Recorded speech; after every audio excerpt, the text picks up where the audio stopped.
Hello, I'm back. Decided to do another video today because if I don't do one today, I probably won't do one all weekend, and it'll be a good amount of time before I do one again. Uh,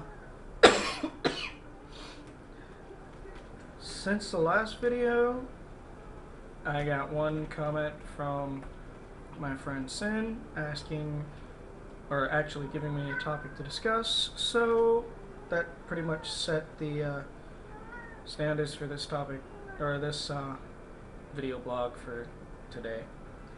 Uh, I guess we'll start off with uh, crap. I don't feel like doing all that stuff. So we're gonna go on to something else because I don't feel like discussing all that. It just takes too much energy. We'll talk about some useless stuff. I heard on the radio the other day that they're talking about lowering the standards to get into the Rock and Roll Hall of Fame, which really seems stupid to me. It's the Hall of Fame. Just because you can't find any new people to put into it doesn't mean you should lower the standards to get in. It kind of defeats the purpose of having a Hall of Fame in the first place, and really lessens what everybody else had to do in order to get in there in the first place.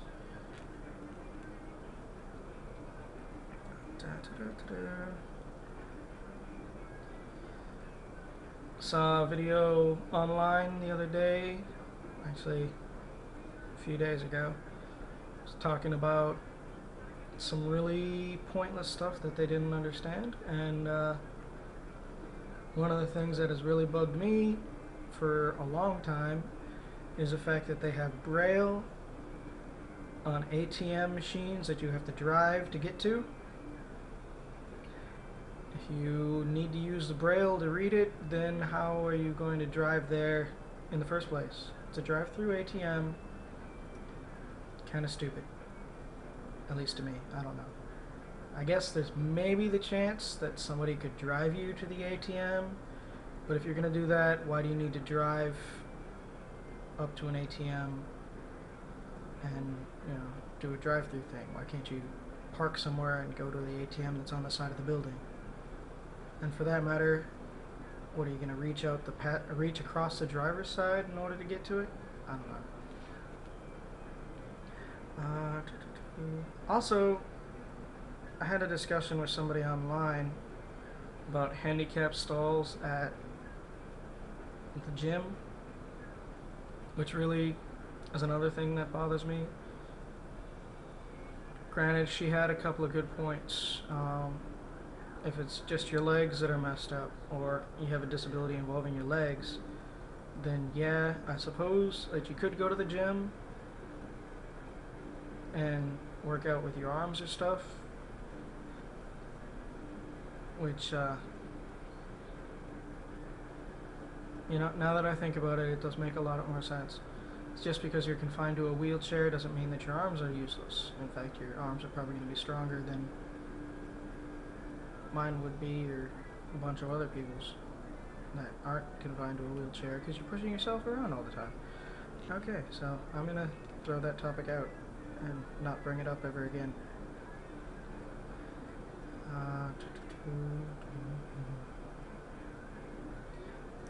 Something that's kind of way off topic here, and something I discovered on my trip out to Canada, is using the G1 out of the country, which irks me. The G1, which is the Google phone, connects to a network all the time, and it costs $10 to use it when you're roaming. $10 per megabyte. There's a lot of applications that you can download that are useful outside of the country, and they're almost completely useless considering the fact that nobody wants to pay $10 per megabyte just to be connected to the internet. It's gonna be expensive. Luckily, there's a way I can turn off data roaming So that way, when I'm roaming, I don't get emails, I don't get updates for any of the programs or anything. And there are like 1 or 2 programs that I can still use, but I can't get any updates to them, which is really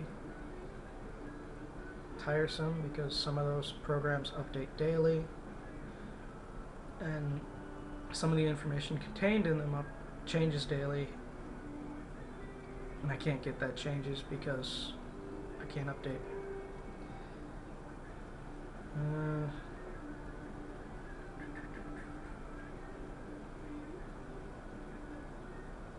And it occurred to me,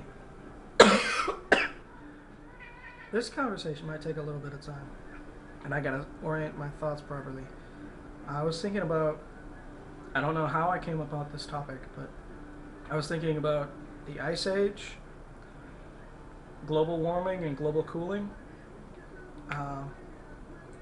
Basically, the theory goes about it, which I haven't really done any research onto in the last several years, but the theory behind it is a meteor struck the Earth and threw up a huge cloud of debris that blocked out the sun, causing a drastic change in temperature that caused the Ice Age.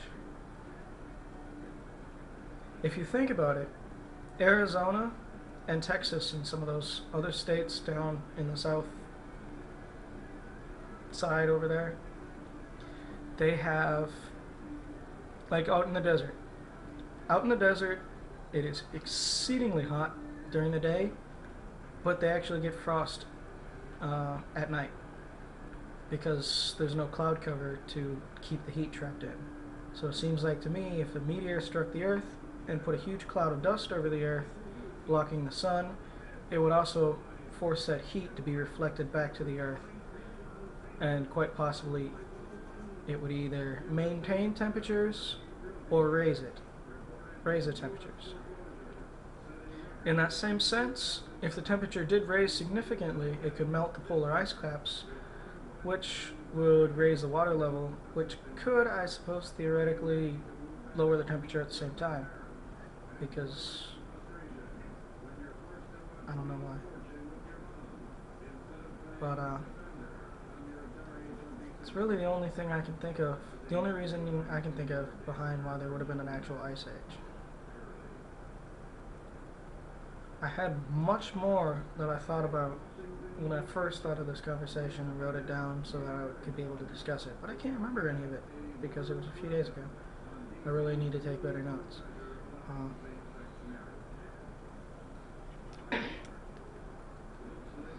The rest of this stuff I have to talk about is going to have to wait because it's going to take more than 2 minutes, and I'm pretty sure you can only upload 10 minutes of video to YouTube. So, I'll see you all later. I hope everybody's doing okay. Bye-bye.